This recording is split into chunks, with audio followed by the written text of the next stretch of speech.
إن الحمد لله نحمده ونستعينه ونستغفره ونعوذ بالله من شرور أنفسنا ومن سيئات أعمالنا من يهده الله فلا مضل له ومن يضلل فلا هادي له وأشهد أن لا إله إلا الله وأشهد أن محمدًا عبده ورسوله أما بعد فإن خير الحديث كتاب الله وخير الهدي هدي محمد صلى الله عليه وسلم وشر الأمور محدثاتها وكل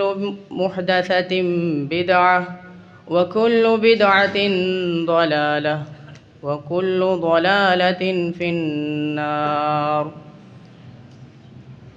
أعوذ بالله من الشيطان الرجيم. بسم الله الرحمن الرحيم. يا أيها الذين آمنوا اتقوا الله حق تقاته ولا تموتن إلا وأنتم مسلمون. يا أيها الناس اتقوا ربكم الذي خلقكم من نفس واحدة وخلق منها زوجها وبث منهما رجالا كثيرا ونساء واتقوا الله الذي تساءلون به والأرحام إن الله كان عليكم رقيبا.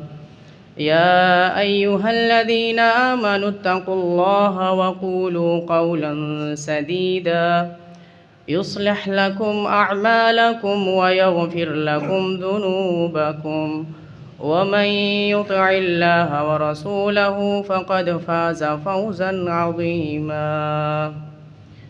قال الله تبارك وتعالى في القرآن الكريم: فتعالى الله الملك الحق لا إله إلا هو رب العرش الكريم. تمام تعریفیں اللہ مالک الملک کے لیے جو اپنی تمام صفات خوبیوں کے لحاظ سے اعلیٰ ہے. تمام قسم کی تعریف اللہ رب العالمین کے لیے جو آدم علیہ السلام سے لے کر حضرت محمد صلی اللہ علیہ وسلم تک جتنے بھی انبیاء و رسول ہیں ان کو حق کے ساتھ مبعوث فرمانے والا ہے. اربہا ان گنت درود و سلام حضرت محمد صلی اللہ علیہ وسلم پر جو اللہ تعالیٰ کی جناب سے رحمت للعالمین کا لقب پانے والا ہے. ایک دن آئے گا یہ ساری دنیا کا جو نظام ہے، یہ سسٹم ہے، یہ سارا تباہ و برباد ہو جائے گا. یہ جو دنیا، اس کی رنگینیاں ہمیں نظر آ رہی ہیں، اللہ تعالیٰ نے اس سارے کو تباہ کر دینا ہے. اس کو روز قیامت کہتے ہیں. قیامت کا دن بڑا ہی ہولناک دن ہے، جس دن سارا سسٹم تباہ، پہاڑ، بلند بالا پہاڑ روئی کے گالوں کی طرح اللہ تعالیٰ ان کو اڑا دے گا. ریت بن جائیں گے پہاڑ. ہر چیز جو دنیا میں موجود ہے، اس زمین، اس دھرتی پر موجود ہے، وہ ساری چیزیں فنا ہو جائیں گی. کچھ بھی باقی نہیں رہے گا. کسی چیز کا سایہ تک نہیں ہوگا. سارے لوگ اللہ تعالیٰ کی بارگاہ میں پیش ہوں گے. جسم کے اوپر کپڑا بھی نہیں ہوگا، پاؤں میں جوتیاں بھی نہیں ہوں گی. سورج 1 میل کے فاصلے پر آ جائے گا، زمین عجیب منظر پیش کر رہی ہوگی، دہک رہی ہوگی، 1 میل پر فاصلہ سورج کا، کسی چیز کا سایہ نہیں ہوگا سوائے اللہ تعالیٰ کے عرش کے سائے کے۔ کچھ ایسے خوش نصیب جن کا انشاءاللہ ہم آج کے خطبہ جمعہ میں ذکر کریں گے، جن کو اللہ تعالیٰ اپنے عرش کا سایہ نصیب کریں گے، بڑے خوش نصیب لوگ ہیں۔ حضرت ابو ہریرہ رضی اللہ تعالیٰ عنہ بیان کرتے ہیں کہ نبی صلی اللہ علیہ وسلم نے فرمایا، سبعۃ یظلھم اللہ فی ظلہ یوم لا ظل الا ظلہ، 7 قسم کے ایسے خوش نصیب لوگ جن کو بروز قیامت اللہ تعالیٰ اپنے عرش کا سایہ نصیب کریں گے جب کسی بھی چیز کا سایہ نہیں ہوگا۔ بڑے نصیب والے لوگ ہیں یہ۔ سب سے پہلا الامام العادل، عدل کرنے والا امام، عدل کرنے والا حکمران۔ اس کی فضیلت کیا ہے وہ انشاءاللہ آگے چل کے بیان کرتے ہیں، اور اس کی اہمیت اور ضرورت کیا ہے وہ تو ساروں کو ہی پتہ ہے کہ امام اگر عادل ہے تو دنیا میں سکون ہے، اگر امام عادل نہیں ہے تو ہم سکون، سوال ہی پیدا نہیں ہوتا کہ یہاں پہ سکون اور امن اور شانتی آ جائے۔ الامام العادل، اس سے مراد صرف حکمران نہیں ہے، حکمران بھی اس میں شامل ہے مگر صرف حکمران نہیں ہے، ہر ایسا شخص جس کو کچھ نہ کچھ ذمہ داریاں دے کر کسی کے اوپر نگران مقرر کیا جائے وہ امام کہلاتا ہے۔ حکمران بھی ہے، جج قاضی بھی ہے، گھر کا بڑا سربراہ بھی ہے، فیکٹری جو چلا رہا ہے اس کا مالک بھی ہے، مینیجر بھی ہے، اس کے نیچے جتنے بھی لوگ آ رہے ہیں وہ ساروں کے ساتھ عدل و انصاف سے کام لے تو وہ بھی اس فضیلت میں آ سکتا ہے، اس کو بھی اللہ تعالیٰ قیامت والے دن عرش کا سایہ نصیب کریں گے۔ عدل کرنا ہے۔ نبی کریم صلی اللہ علیہ وسلم کے ایک صحابی ہیں نعمان بن بشیر رضی اللہ تعالیٰ عنہ، وہ کہتے ہیں کہ میرے والد مجھے لے کر نبی صلی اللہ علیہ وسلم کی خدمت میں آئے اور آ کر کہتے ہیں اللہ کے رسول صلی اللہ علیہ وسلم، میں نے اپنا ایک غلام جو میری اپنی ذاتی ملکیت ہے اپنے اس بیٹے کو دیا۔ تو نبی صلی اللہ علیہ وسلم نے اس باپ سے سوال کیا، کیا تیری اور بھی اولاد ہے؟ کہتے اللہ کے رسول ہے، اور بھی بیٹے ہیں، کیا ان کو دیا غلام؟ کہا اللہ کے رسول صرف اسی کو دیے۔ فرمایا اس سے وہ غلام واپس لے لو۔ اپنی اولاد کے درمیان میں عدل کرو، اولاد کے درمیان میں عدل، اولاد کے درمیان میں عدل کرنے والا بھی بندہ اللہ کے عرش کے نیچے اپنی جگہ بنا سکتا ہے، بنا سکتا ہے۔ امام عادل ہونا چاہیے۔ مشہور واقعہ، نبی کریم صلی اللہ علیہ وسلم کے سامنے ایک کیس آتا ہے، ایک عورت نے چوری کی، مخزوم قبیلہ کی عورت ہے، اس نے چوری کی۔ نبی کریم صلی اللہ علیہ وسلم کے پاس یہ معاملہ جب آیا، اور یہ ہے بھی بڑے معزز قبیلے کی تھی، لوگوں کو پریشانی ہوئی اس ایک عورت کی وجہ سے ہمارا قبیلہ بدنام ہوتا ہے، کیوں نہ آپ صلی اللہ علیہ وسلم سے ریکویسٹ کر لی جائے، سفارش کر لی، درخواست پیش کرتے ہیں، ہو سکتا ہے اللہ کے رسول مان جائیں۔ تو انہوں نے کہا کہ اب کوئی ایسی شخصیت ڈھونڈو جو نبی کریم صلی اللہ علیہ وسلم سے اس عورت کے بارے میں سفارش کرے۔ تو اسامہ بن زید رضی اللہ تعالیٰ عنہ، یہ نبی صلی اللہ علیہ وسلم کو بڑے محبوب تھے، بڑے محبوب، بڑے پیارے صحابی، آپ ان سے بڑا لگاؤ رکھتے تھے۔ لوگوں نے کہا اسامہ کو تیار کرتے ہیں وہ نبی صلی اللہ علیہ وسلم کے پاس جا کر اس عورت کی سفارش میں، نبی کریم صلی اللہ علیہ وسلم کے پاس اسامہ آتے ہیں، سفارش ہوتی ہے، نبی صلی اللہ علیہ وسلم کا چہرہ مبارک متغیر ہو جاتا ہے، رنگ تبدیل ہو گیا، غصے سے سرخ ہو گیا۔ فرمایا اسامہ تم اللہ کی حدوں کے بارے میں مجھ سے سفارش کرتے ہو، یہ حدود اللہ ہیں،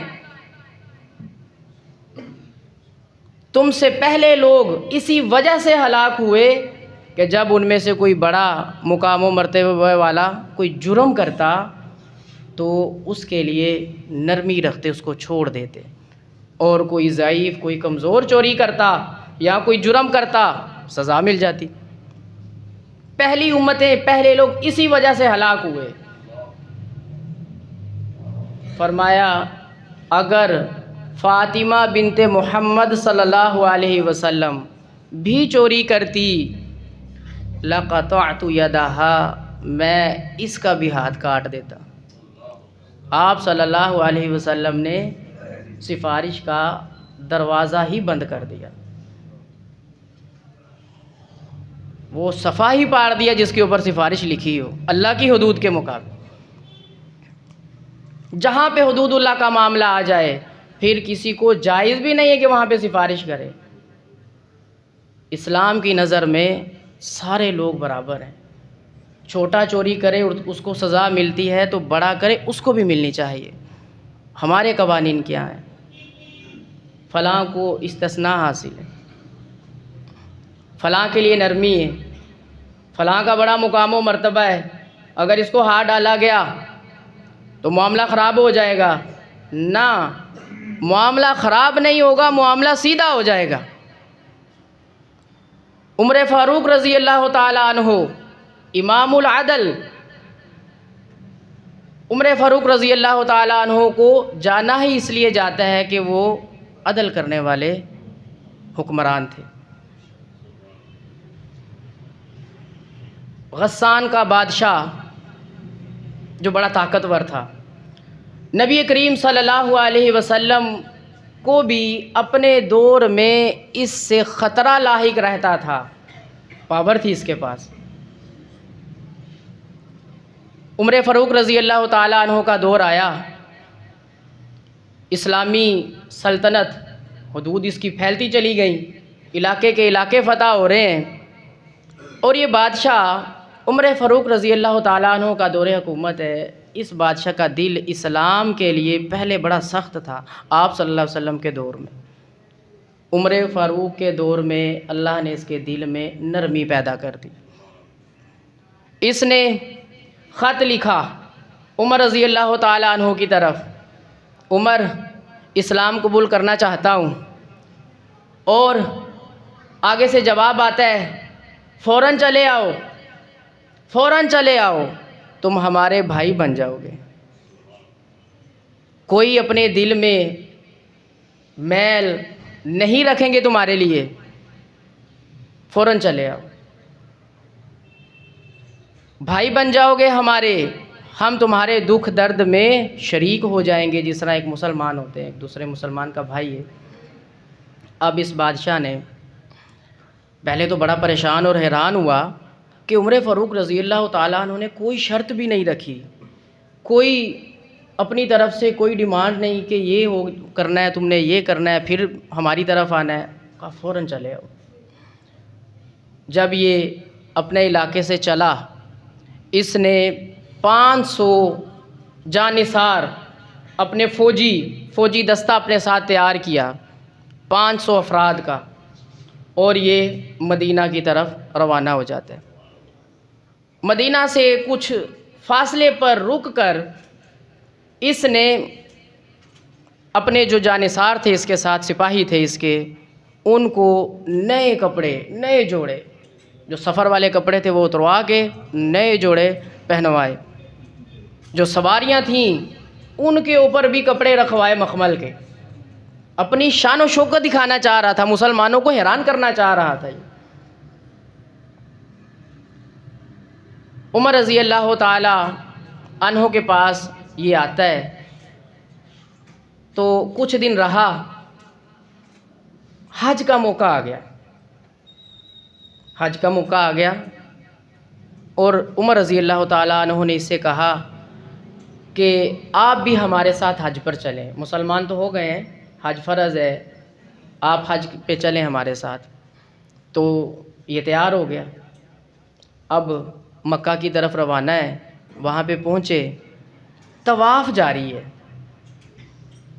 اب یہ شخص طواف کر رہا ہے بادشاہ، اور اس کے پیچھے ایک عام سا مسلمان، وہ بھی طواف کر رہا ہے۔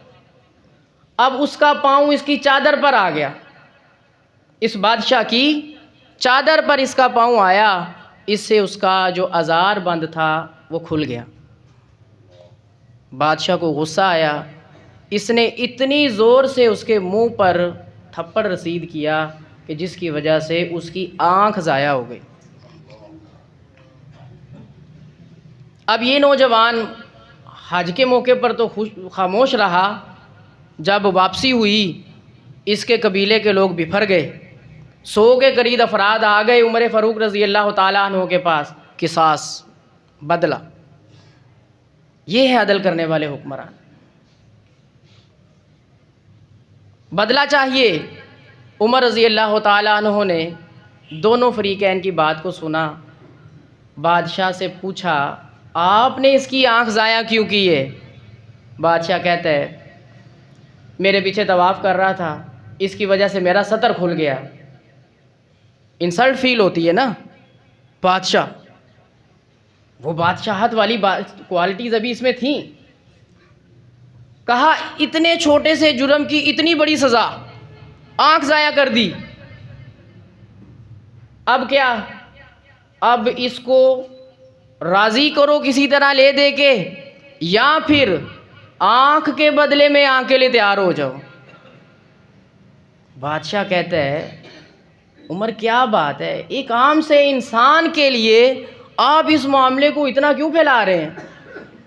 کیوں اتنی اہمیت دی جا رہی ہے اس معاملے کو؟ فرمایا عمر رضی اللہ تعالیٰ عنہ نے، یہ عام سا انسان نہیں ہے، اسلام کی نظر میں سارے برابر ہیں۔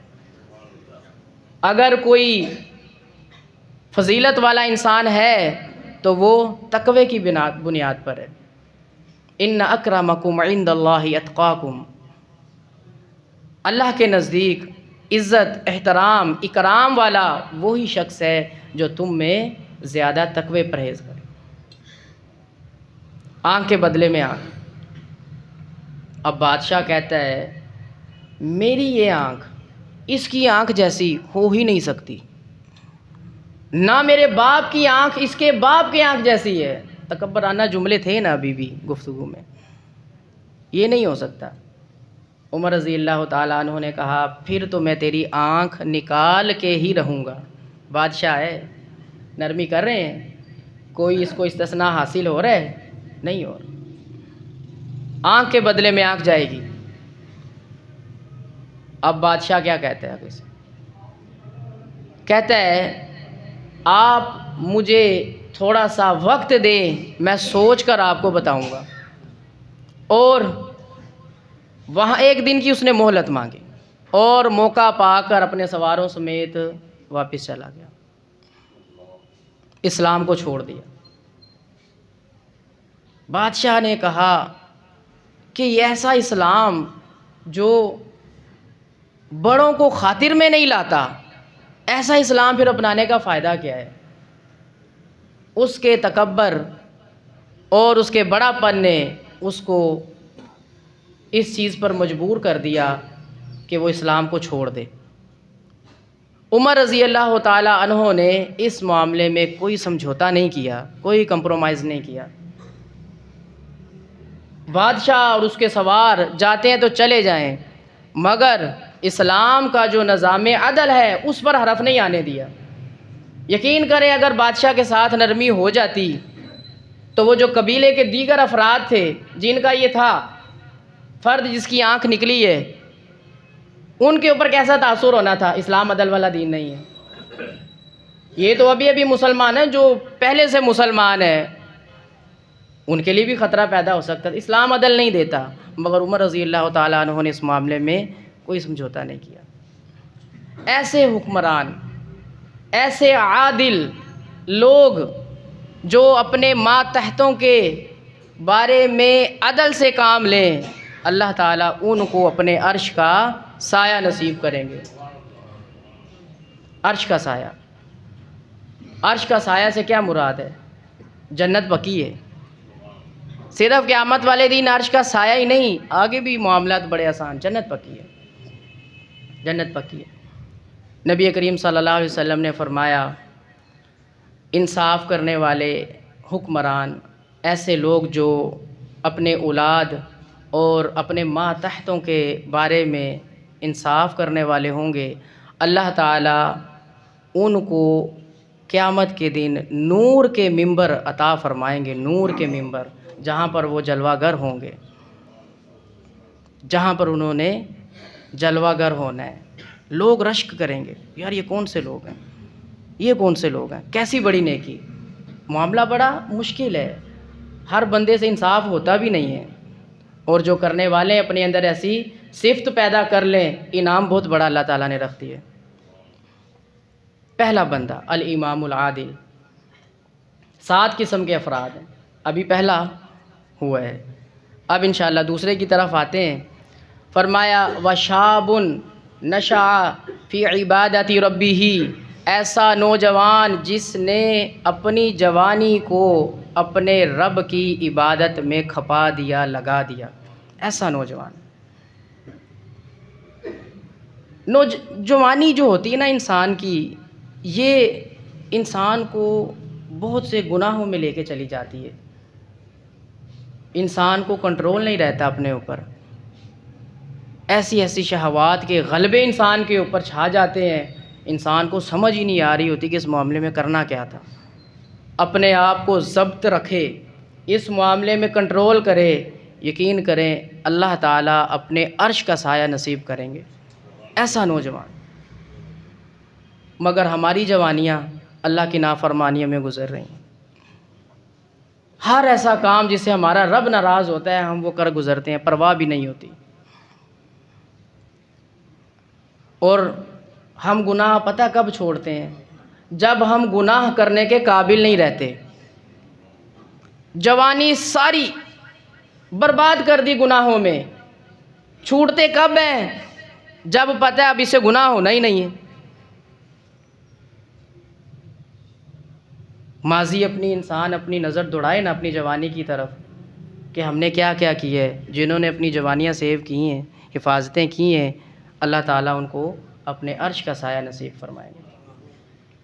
تیسرا بندہ وَرَجُلٌ قَلْبُهُ مُعَلَّقٌ فِي الْمَسَاجِدِ، ایسا بندہ جس کا دل مسجد میں لٹکا رہتا ہے، معلق رہتا ہے۔ اب اپنی کیفیت کا جائزہ لیں، کیا ہمارے اندر یہ کیفیت پائی جاتی ہے کہ ہمارا دل مسجد کے ساتھ لٹکا ہوا ہے، لگا ہوا ہے ہمارا دل؟ نماز پڑھی ہے، دوسری نماز کے ہمیں بہت زیادہ فکر ہے، دل بے چین ہو رہا ہے، یہ کیفیت آ جائے، کاش اذان ہو جائے، ٹائم ہو، جلدی جلدی مسجد جائیں، کو سکون لے جا کے سجدہ کریں، یہ کیفیت۔ اگر ایسی کیفیت ہے تو اللہ تعالیٰ اپنے عرش کا سایہ نصیب فرمائیں گے۔ عبداللہ بن عامر رضی اللہ تعالیٰ عنہ صحابی رسول ہیں، روح نکلنے کا ٹائم ہے، مرغ الموت میں پڑے ہوئے ہیں، غشی آ رہی ہے ان کو، کان میں اذان کی آواز سنائی دی، ساتھیوں کو کہتے ہیں مجھے مسجد لے چلو۔ ایسی کیفیت دیکھی ہے آج آپ نے؟ مرنے کے ٹائم پہ اذان کی آواز سنی ہے، مجھے مسجد لے، ساتھیوں نے کہا آپ تو بہت بیمار ہیں، جائے ہی نہیں جائے گا، کہا میں نے آواز سن لی ہے، مجھے لے کے چلو۔ لے کر گئے، مغرب کی نماز کا ٹائم ہے، 1 رکعت امام کے ساتھ ادا کی، نماز کے اندر ہی اللہ تعالیٰ نے روح کو قبض کر لی۔ اگر دل میں یہ کیفیت اور یہ شوق ہو تو ایسے بھی روحیں نکلتی ہیں پھر نماز کی حالت میں۔ سجدے کی حالت میں ایسا شخص جس کا دل مسجدوں میں لٹکا رہتا ہے، لگا رہتا ہے، اللہ تعالیٰ اس کو اپنے عرش کا سایہ نصیب کریں۔ بہت بڑی نیکی ہے۔ اپنے دلوں کو مسجدوں سے لگائیں، جوڑیں اپنے دلوں کو مسجدوں سے۔ ہمیں تو پتہ نہیں، باہر کے معاملات اتنے ہمارے اوپر حاوی ہیں کہ ہم کہتے ہیں کوئی وقت ہو بس نکلیں مسجد سے کسی طریقے سے۔ مسجد میں دل ہی نہیں لگ رہا ہوتا۔ تھوڑی سی نماز لمبی ہو جائے، اے قاری صاحب نماز بہت لمبی کرواتے ہیں، ان کا خطبہ جمعہ 1.5 گھنٹے کا ہوتا ہے، باہر چاہے 20 گھنٹے انہوں نے ضائع کرنے ہیں، جا کے مسجد میں 1 سے 1.25 گھنٹہ ہو جائے، ٹائم گھڑی پہ نظر جا رہی ہوتی بار بار۔ کاش قاری صاحب چپ ہو جائیں۔ مسجدوں کے ساتھ دل لگائیں اپنا۔ چوتھے نمبر پر فرمایا وَرَجُلَانِ تَحَابَا فِي اللَّهِ اجْتَمَعَا عَلَيْهِ وَتَفَرَّقَا عَلَيْهِ، ایسے دو خوش نصیب جو اللہ کے لیے آپس میں محبت کرتے ہیں اور جب جدا ہوتے ہیں ان میں تفریق ہوتی ہے یا نفرت پیدا ہوتی ہے، اس کے پیچھے بھی اللہ تعالیٰ کی رضامندی شامل ہوتی ہے۔ ایسے خوش نصیب جو اللہ کے لیے محبت کرتے ہیں، آج اس کا بہت فقدان ہے، مفقود ہو گئی ہے یہ چیز۔ مخلص بندہ ڈھونڈنا بہت مشکل ہوتا چلا جا رہا ہے۔ دلی محبت جو ایک مسلمان کے لیے ضروری ہے بلکہ فرض ہے۔ نبی کریم صلی اللہ علیہ وسلم نے فرمایا لا تدخلون الجنہ حتی تؤمنوا، تم جنت میں داخل ہو ہی نہیں سکتے جب تک ایمان والے نہ ہو جاؤ۔ وَلَن تُؤْمِنُوا حَتَّى تَحَابُّوا، اور تم ایمان والے ہو ہی نہیں سکتے جب تک آپس میں محبت کرنا نہ شروع کر دو۔ مسلمانوں کی باہمی محبت اتنی ضروری ہے، ایمان کے ساتھ ہے۔ ایمان والے نہیں ہو سکتے جب تک تم آپس میں محبت نہ کرنا شروع کر دو۔ اور آپ صلی اللہ علیہ وسلم نے نسخہ بتایا محبت کو پیدا کرنے کا۔ فرمایا کیا میں تمہیں ایسی چیز نہ بتاؤں کہ جس کو کرو گے تو اللہ تعالیٰ بھی تم سے محبت کرے گا اور تمہاری آپس میں بھی محبت پیدا ہو جائے گی۔ وہ کیا ہے؟ افشوا السلام بینکم، اپنے درمیان سلام کو رواج دو۔ السلام علیکم، اس کو رواج دو، دعائیں دو ایک دوسرے کو، سلامتی دعا ہے ایک، اس سے تمہاری آپس میں محبت پیدا ہوگی۔ محبت پیدا ہونے سے ایمان نصیب ہوگا اور ایمان والا ہونے سے انسان جنت میں چلا جائے گا۔ فرمایا ایسے دو آدمی جو اللہ کی رضامندی کے لیے آپس میں محبت کرتے ہیں اور اللہ کو راضی کرنے کے لیے اگر ان کی نفرت ہوتی ہے تو اس کے پیچھے بھی اللہ تعالیٰ کی رضامندی ہوتی ہے۔ صحیح مسلم میں حدیث ہے، نبی کریم صلی اللہ علیہ وسلم نے فرمایا ایک آدمی کسی بستی میں جا رہا تھا، اللہ تعالیٰ نے راستے میں ایک فرشتے کو بٹھا دیا، فرشتہ انسانی شکل میں اس کے راستے میں بیٹھ جاتا ہے۔ اب اسے سوال کرتا ہے اللہ کے بندے کہاں جا رہے ہو؟ وہ کہتا ہے فلاں علاقے میں میرا ایک بھائی رہتا ہے مسلمان، میں اس سے ملنے کے لیے جا رہا ہوں۔ اب وہ فرشتے نے سوال کیا کیا اس کا تیرے اوپر کوئی احسان ہے جس کا تو بدلہ چکانے کے لیے جا رہا ہے؟ کوئی احسان نہیں ہے، صرف اس وجہ سے جا رہا ہوں کہ میرا مسلمان بھائی ہے، میں اس سے اللہ کی رضامندی کے لیے محبت کرتا ہوں۔ فرشتہ اپنا تعارف کرواتا ہے،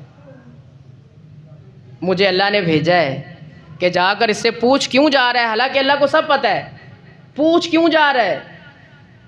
کہا اللہ کی محبت کے لیے۔ فرمایا جس طرح تو اپنے بھائی سے محبت کرتا ہے تیرا رب تجھ سے محبت کرتا ہے۔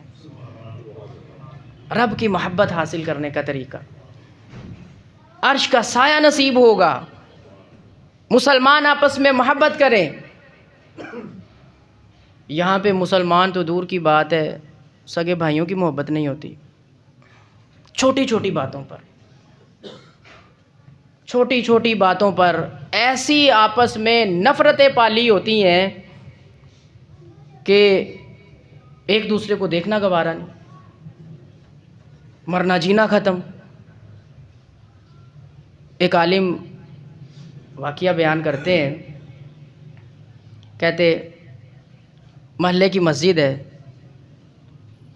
قاری صاحب کے پاس ایک آدمی آیا، اس نے کہا کہ قاری صاحب دعا کریں، گھر میں نا پریشانی بڑی، حالات کھاتے پیتے لوگ ہیں ٹھیک ہیں، پریشانی بڑی ہے، ذہنی دباؤ، ٹینشن، ڈپریشن۔ اس نے دعا کر دی۔ اب تھوڑی دنوں کے بعد یا کچھ نمازوں کے بعد اس آدمی کا بیٹا آ کے کہتا ہے قاری صاحب دعا کر دیں، گھر میں بڑی پریشانی ہے، بڑی پریشانی ہے۔ اب قاری صاحب کو ایک دفعہ معاملے کی تہہ تک جانا چاہ رہے تھے، پوچھیں تو صحیح پریشانی کیا ہے، پریشانی کیا ہے۔ اب جب معاملہ کھولا، پوچھا، پریشان ہو، باپ نے بھی دعا کے لیے کہا ہے، بیٹے خیر تو ہے۔ کہا ہمارے گھر میں یہ جو ہم باپ بیٹا رہتے ہیں 6 سال ہو گئے ہیں، ہم نے ایک دوسرے کو بلایا نہیں ہے، 6 سال ہو گئے ایک دوسرے کو نہیں بلاتے۔ قاری صاحب کہتے ہیں یہی پریشانی کی وجہ ہے، یہی وجہ ہے پریشانی کی۔ ایک گھر میں رہتے ہوئے باپ اور بیٹا ایک دوسرے کو بلا نہیں رہے، بیٹے کو کیا اختیار ہے باپ کو نہ بلائے؟ یہ ہماری پریشانیوں کی وجوہات ہیں۔ نفرتیں ختم کریں، اپنے دلوں کو محبت سے بھریں۔ یقین کریں اگر ہم اللہ کے لیے اپنے آپ کو جھکتے ہیں تو اللہ تعالیٰ بلندی عطا فرما دیتا ہے۔ حدیث میں آتا ہے جو اللہ کے لیے عاجزی اختیار کرتا ہے اللہ تعالیٰ اس کو بلندی عطا فرما دیتے ہیں۔ یہاں پہ ہمارے اکثر جھگڑے انا کے جھگڑے ہوتے ہیں، میں پہل کیوں کروں، میں کیوں پہل کروں۔ آپ صلی اللہ علیہ وسلم نے ایسا بندہ چاہے وہ حق پر ہو پہل کرتا ہے، جھگڑا نہیں کرتا، جھگڑا چھوڑ دیتا ہے، فرمایا میں ایسے بندے کے لیے جنت میں ایک محل کی گارنٹی دیتا ہوں جو حق پر ہوتے ہوئے جھگڑا چھوڑ دے۔ ہم تیار ہی نہیں ہوتے، تیار ہی نہیں ہو رہے ہوتے ہم، نہیں اس کی غلطی ہے، اس کی غلطی ہے، وہ معافی مانگے گا۔ بھائی آپ کو جنت نہیں چاہیے، آپ معاف کر دیں، آپ پہلے بلا لیں، آپ پہل کر لیں۔ نفرتیں ختم کریں اپنے دلوں سے، محبتوں کو پیدا کریں اپنے دلوں کے اندر۔ محبت پیدا ہوگی، اللہ تعالیٰ اپنے عرش کا سایہ نصیب کریں گے۔ 5ویں نمبر پر ایسا خوش نصیب فرمایا وَرَجُلًا طَلَبَتْهُ امْرَأَةٌ ذَاتَ مَنْصَبٍ وَجَمَالٍ فَقَالَ إِنِّي أَخَافُ اللَّهَ۔ فرمایا ایسا آدمی جس کو حسب و نسب والی خوبصورت جمال حسین و جمیل عورت دعوت گناہ دے اور وہ اس کو ریجیکٹ کر دے، رد کر دے اس کو، یہ کہتے ہوئے انی اخاف اللہ، میں اللہ تعالیٰ سے ڈرتا ہوں۔ یہ بھی معاملہ بڑا خطرناک ہے۔ عورت کا فتنہ، عورت کا فتنہ یہ لے ڈوبا ہے ہمیں۔ ہمارے معاشرے میں عظیم فتنہ ہے اس وقت عورت کا، ہر جگہ آپ کو عورت، ہر جگہ عورت۔ انسان کو اپنی نظر بچانا مشکل ہوتا چلا جا رہا ہے۔ نیک شریف لوگ وہ بھی چاہتے ہوئے بھی اپنی نظروں کی حفاظت نہیں کر پا رہے ہوتے۔ فتنہ اتنا ہے، بے پردگی اتنی عام ہے، ہر طرف سے دعوت گناہ دی جا رہی ہے۔ یوسف علیہ السلام کا اسوہ ہمارے سامنے ہے۔ یوسف علیہ السلام کو عین جوانی کی عمر میں آفر ہوتی ہے، اور آفر دینے والی بھی عام عورت نہیں ہے، عزیز مصر کی بیوی ہے، اور بناؤ سنگار کیا ہوا ہے، دروازے بھی بند کر لیے اس نے، پورا موقع ہے، اس کی بات کو مان لیتے، اپنی خواہشات سے مغلوب ہو جاتے، مگر ایسا ہوا نہیں۔ اللہ تعالیٰ نے اس موقع پر ان کی حفاظت فرمائی، انہوں نے اپنے آپ کو بچایا اور پھر دروازے کی طرف انہوں نے دوڑ لگا دی، اپنے آپ کو بچایا، جیل میں گئے، عورت نے الزام لگا دیا، جیل میں گئے، جیل سے نکال کے اللہ تعالیٰ نے ان کو تخت عطا فرما دیا۔ بڑی بڑی آزمائشیں آئی ہیں اس وجہ سے، بڑا مشکل کام ہے۔ فرمایا آپ صلی اللہ علیہ وسلم نے، میں نے اپنے بعد مردوں کے لیے عورت سے بڑھ کر کوئی فتنہ نہیں چھوڑا، عورت سے بڑھ کر کوئی فتنہ نہیں چھوڑا۔ اتنا بڑا فتنہ ہے عورت کا، جو اس فتنے سے بچتا ہے اللہ تعالیٰ اس کو اپنے عرش کا سایہ نصیب فرمائیں گے۔ نبی کریم صلی اللہ علیہ وسلم کی امت میں بھی ایسے لوگ گزرے ہیں جنہوں نے اپنے آپ کو بچایا اور اللہ تعالیٰ نے ان کی زندگیوں میں بھی برکت عطا فرمائی، بلکہ ان کا نام اللہ تعالیٰ نے ایسا چلایا، ایسا چمکایا کہ بیان کرنے والے، دیکھو ہمارے جیسے لوگ ممبروں پر ان کی تعریفیں کر رہے ہیں، یہ چھوٹا ہی نام ہے۔ امام ابن سیرین رحمۃ اللہ علیہ بہت پائے کے امام ہیں، یہ بازار میں کپڑا بیچا کرتے تھے، گلیوں میں پھر کے، بازاروں میں گلیوں میں پھر کے کپڑا بیچا کرتے تھے۔ تو ایک عورت جس کی آپ سمجھیں کہ اس کا کردار جو ہے نا بڑا ہی داغدار تھا، اس نے اپنی خادمہ کو امام صاحب کو بلانے کے لیے بھیجا کہ کپڑا خریدنا ہے۔ امام صاحب چلے گئے، جب اس کے گھر میں پہنچے ہیں تو اس عورت نے اپنا غلط مطالبہ امام صاحب کے سامنے رکھ دیا۔ اب وہ عورت حسب و نسب والی بھی تھی، خوبصورت بھی تھی، تو امام صاحب نے دیکھا کہ معاملہ خطرناک ہے، اگر اس عورت کی بات نہ مانی گئی، اس نے شور ڈال دینا ہے اور لوگوں نے میرے اوپر الزام لگا دینے ہیں اور اس عورت کو سچا جاننا ہے۔ امام صاحب نے کہا کہ مجھے نا رفع حاجت کے لیے جانا ہے، پیشاب آ رہا ہے، جانا ہے میں نے۔ تو اس نے کہا چلو ٹھیک ہے، آپ ہو آئیں پہلے۔ امام صاحب بیت الخلاء میں گئے، ایک ترغیب تھی نا ان کے پاس، بیت الخلاء میں گئے۔ یقین کریں انہوں نے بیت الخلاء کی گندگی اپنے کپڑوں پر، اپنے جسم پر مل لی۔ اسی حالت میں جب وہ بیت الخلاء سے باہر آتے ہیں، عورت کو ان سے گھن آتی ہے، نفرت سی ہوتی ہے کہ یہ کیا کر کے آ گئے۔ اس نے کہا نکالو اس کو، نکالو اس کو فوراً۔ اس طرح امام صاحب نے اپنی عزت کو بچایا اس عورت کے ہاتھوں۔ ایسے بھی اللہ والے گزرے۔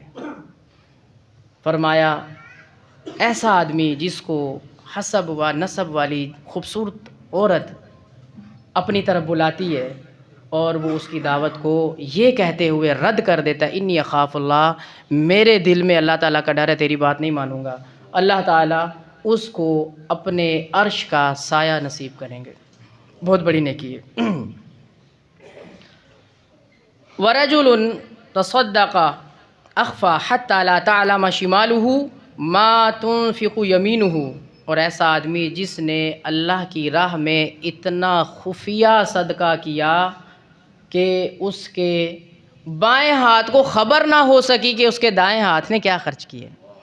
یہ بھی بہت بڑی نیکی ہے۔ ہماری حالت دیکھیے، پنکھا لگوانا ہے اس کے اوپر بھی نام لکھوا دیتے ہیں، مسجد میں کرسی رکھواتے ہیں نا اس کے پیچھے بھی نام لکھوا دیتے ہیں، فلاں نے فلاں نے دی۔ ترغیب کے لیے ایسا کیا جا سکتا ہے، مگر جس چیز میں دکھاوا، ریاکاری، نمود و نمائش کا عنصر پایا جاتا ہو اس سے بالکل بچنا چاہیے۔ شیطان ایک تو نیکی نہیں کرواتا، کرنے ہی نہیں دیتا انسان کو، اگر وہ کر لیتا ہے تو پھر اس کو اس طرح ضائع کروا دیتا ہے۔ پیسے خرچ نہیں کر رہا، شیطان وسوسہ ڈالتا ہے تیرے تو پیسے کم ہو جائیں گے، مگر ایک انسان کر دیتا ہے بڑا دل کر کے، پھر بعد میں اس کے دل میں یہ وسوسہ ڈالتا ہے کہ ذرا تو اپنا پیسہ تو شو کر، پھر لوگوں کو دکھا تو صحیح تو کیا چیز ہے۔ فرمایا اتنا خفیہ صدقہ، قرآن کہتا ہے ان تبدوا الصدقات فنعما ہی وان تخفوها وتؤتوها الفقراء فهو خیر لکم، اگر تم صدقہ دیتے ہو اعلانیہ طور پر، فرمایا اچھا ہے، فنعما ہی، اچھا عمل ہے، اگر تم اسے چھپا کر فقراء میں دیتے ہو فہو خیر لکم، یہ تمہارے لیے زیادہ بہتر ہے۔ صدقہ دیں اللہ کی بارگاہ میں، چھپا کر دیں۔ اگر اعلانیہ دینا ہے، ریاکاری والا عنصر نہ اپنے دل میں رکھیں، نیکی ضائع ہو جائے گی بالکل۔ ایک آدمی صحرا میں جا رہا ہے، اس کو آواز آتی ہے بادل سے، اس کو آواز آئی کہ فلاں ابن فلاں اس کے باغ کو جا کر سیراب کرو، اس کے اوپر بارش کو برساؤ، بارش کو برساؤ۔ اب اس نے دیکھا، آواز سنی، دیکھا بادل جو ہے نا وہ فلاں پہاڑ کی طرف گیا ہے، اس کے اوپر برسا ہے، پانی اکٹھا ہوتا ہوا، بہتا ہوا، نالیوں سے ہوتا ہوا ایک پانی ایک رخ کی طرف جا رہا ہے۔ اس نے اس پانی کا پیچھا کرنا شروع کر دیا کہ جا کہاں پہ رہے، تو دیکھا ایک باغ ہے، اس میں ایک آدمی اپنے باغ کو اوزار کے ساتھ جو ہے نا وہ کھیتی باڑی میں مصروف ہے۔ اس نے جا کر اس کو سلام کیا، پوچھا آپ فلاں ابن فلاں ہیں؟ اس نے کہا ہاں۔ وہ تجھے میرا نام کیسے معلوم ہے؟ کہا میں نے بادل سے آواز سنی تھی کہ فلاں ابن فلاں کے جا کے باغ کو سیراب کرو۔ کہا اللہ کے بندے، اللہ تعالیٰ تیرے لیے ایسا بندوبست کر رہا ہے، کیا تیرا عمل ہے، کیا نیکی ہے تیری، جس کی وجہ سے حکم ہو رہے ہیں بادلوں کو جا کر اس کے اوپر باغ کے اوپر برسو جا کے۔ اب اس نے کہا میں اپنا باغ جو جب اس کی پیداوار آ جاتی ہے تو اس کے 3 حصے کرتا ہوں، ایک حصہ اپنے اہل و عیال کے لیے، ایک حصہ اللہ تعالیٰ کی راہ میں صدقہ خیرات کر دیتا ہوں، اور ایک حصہ وہ باغ کے اوپر ہی دوبارہ سے لگا دیتا ہوں بیج وغیرہ کے لیے۔ تو یہ نیکی اتنی بڑی تھی کہ اللہ تعالیٰ کی طرف سے اللہ اپنی مخلوق، بادل اللہ کی مخلوق ہے نا، اس کو آرڈر ہو رہے ہیں ٹھیک ہے جا کر اس کے باغ کو پانی پلاؤ، جا کر اس کو سیراب کرو۔ کیا وہ اللہ کی راہ میں خرچ کرتا ہے، بہت بڑی نیکی ہے۔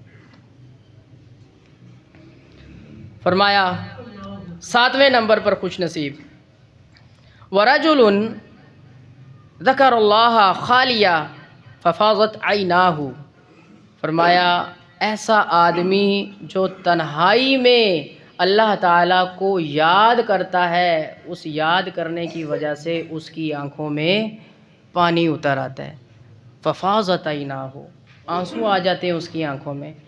یہ اتنی بڑی نیکی ہے۔ دیکھیں ہمارے دل بڑے سخت ہو گئے، ہمیں رونا نہیں آتا اللہ کے سامنے۔ ویسے تکلیف ہوتی ہے نا، کوئی مر جائے تو ہم رو رو کے برا حال کر لیتے ہیں، کبھی گناہ کی وجہ سے بھی روئے ہم، کبھی بہت بڑا گناہ ہو گیا تو روئے ہوں ہم، اللہ میرے سے یہ گناہ ہو گیا، رو رو کے رب کو منا رہے ہیں اللہ آئندہ نہیں کرتا، ایسی کیفیت کبھی بہت مشکل ہے۔ اللہ کے ولی ہیں جن میں یہ کیفیت پیدا ہوتی ہے۔ گناہ ہو جانا کوئی بڑی بات نہیں ہے، گناہ ہو جاتا ہے۔ نبی کریم صلی اللہ علیہ وسلم نے فرمایا کلو بنی آدم خطاؤن، آدم علیہ السلام کی ساری اولاد خطا کار ہے، گناہ گار ہے، گناہ ہونا ہی ہونا ہے۔ اور ان میں سب سے بہترین خطا کار کون ہے، گناہ گار کون ہے؟ جو التوابون، توبہ کرتے ہیں اللہ کی بارگاہ۔ گناہ ہو جاتا ہے، فرمایا اگر تم گناہ نہ کرو، دوسری حدیث، اگر تم گناہ نہ کرو تو اللہ تعالیٰ تمہیں لے جائیں، تمہیں فوت کر دیں، پھر تمہاری جگہ ایسے لوگ آئیں جو گناہ کریں، اللہ تعالیٰ سے معافی مانگیں، اللہ ان کو معاف کرے۔ گناہ ہونا ہی ہونا ہے۔ کبھی تنہائیوں میں بیٹھ کے اپنے رب کو راضی کیا کرو، اللہ کے سامنے رویا کرو، گڑ گڑایا کرو۔ یقین کریں یہ نیکی ہماری نظر میں اتنی بڑی نہیں ہے، اللہ کی نظر میں اتنی بڑی ہے۔ قیامت والے دن کسی چیز کا سایہ نہیں ہے تو اللہ تعالیٰ اس کو اپنے عرش کا سایہ نصیب کرے گا۔ اپنے عرش کا سایہ نصیب کرے گا۔ ہم تو تنہائی میں رونا دھونا تو دور کی بات ہے، ہم تنہائی میں باز ہی نہیں آتے۔ یقین کریں یہ بہت بڑا فتنہ ہے، تنہائی میں باز ہی نہیں آتے ہم۔ کون سا ایسا گناہ ہے جو ہم تنہائیوں میں نہیں کرتے؟ آج کی ٹیکنالوجی نے گناہ کو اتنا بنا سنوار کر ہمارے سامنے پیش کیا ہے کہ اس سے لوگ بچ ہی نہیں رہے ہوتے۔ موبائل عام ہے فتنہ، بڑے بڑے لوگ اس میں جکڑے ہوئے ہیں، پھنسے ہوئے ہیں، اللہ تعالیٰ معاف کرے۔ یہ اتنا بڑا جرم، اتنا بڑا گناہ ہے۔ آپ کے سامنے حدیث پیش کرتا ہوں، نبی کریم صلی اللہ علیہ وسلم نے فرمایا، حضرت ثوبان رضی اللہ تعالیٰ عنہ بیان کرتے ہیں، نبی صلی اللہ علیہ وسلم نے فرمایا کہ میں اپنی امت کے ان لوگوں کو جانتا ہوں، اپنی امت کے ان لوگوں کو جانتا ہوں جو قیامت والے دن تہامہ پہاڑ، تہامہ ایک پہاڑی سلسلہ ہے، بلند و بالا لمبا سلسلہ پہاڑ، اس طرح پہاڑ کے مانند بڑی بڑی نیکیاں لے کر اللہ کی بارگاہ میں پیش ہوں گے، اللہ کی بارگاہ میں پیش ہوں گے کہ ساری زندگی کی نیکیاں ہیں، خوشی ہوگی کہ نہیں ہوگی؟ ہوگی۔ اللہ تعالیٰ اس کی نیکیوں کو اس کی آنکھوں کے سامنے ہباء منثورا، راکھ بنا کر اڑا دیں گے، راکھ بنا کر اڑا دیں گے۔ ثوبان نے پوچھا رضی اللہ تعالیٰ عنہ، اللہ کے رسول صلی اللہ علیہ وسلم اتنی بڑی نیکیاں تہامہ پہاڑ کے جتنی، تو ایسا کون سا جرم ہے ہم سے سرزد نہ ہو جائے؟ آپ ہمیں بتائیے وہ کون سا جرم ہے جس کی وجہ سے اس کی ساری نیکیاں ضائع ہو رہی ہیں؟ فرمایا یہ وہ لوگ ہیں جب تنہائیوں میں ہوتے ہیں تو اللہ تعالیٰ کے حرام کردہ چیزوں کا ارتکاب کرتے ہیں۔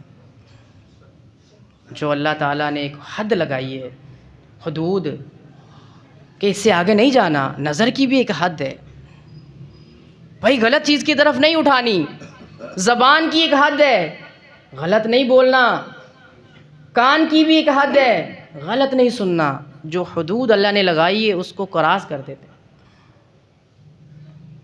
محارم کا ارتکاب کرتے ہیں، جس کی وجہ سے اللہ تعالیٰ ان کے اعمال کو، جو اتنی بڑی بڑی نیکیاں ہیں، ایک جھٹکے میں ہوا بنا کر اڑا دیں گے۔ مجھے بتائیں اس سے بڑا خسارہ ہے کوئی؟ ایک انسان جس کے پاس سب کچھ ہو، سب کچھ ہو، اس کی خوشی کے کیا کہنے ہوتے ہیں، ہر طرح سے مطمئن ہوتا ہے اپنی زندگی سے، سب کچھ ہے میرے پاس، اگلے ہی لمحے سب کچھ چھن جائے، اب اس کی کیفیت کیا ہے؟ زلزلہ آتا ہے، سیلاب آتا ہے، کروڑوں پتی، اربوں پتی کیا ہو جاتے ہیں؟ منتظر ہوتے ہیں ایک روٹی کے، ایک روٹی کے، پوری کی پوری فیکٹری جل گئی۔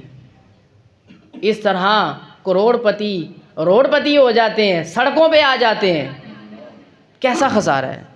تو ایک انسان جو اپنی ساری زندگی کی نیکیاں لے کر اللہ کی بارگاہ میں پیش ہوا ہے، اللہ نے اس کی نیکیاں ضائع کر دی۔ وجہ اللہ تعالیٰ کے حرام کردہ چیزوں کا تنہائی میں ارتکاب کرتا، اپنی تنہائی کو پاک نہیں کرتا۔ یقین کریں اپنی تنہائیوں کو پاک کریں۔ اللہ تعالیٰ سے ہم دعا کرتے ہیں کہ جو افراد بیان ہوئے ہیں اللہ تعالیٰ ہمیں ان میں شامل فرما دے۔ سبحانک اللہم و بحمدک، اشہد ان لا الہ الا انت، استغفرک و اتوب الیک۔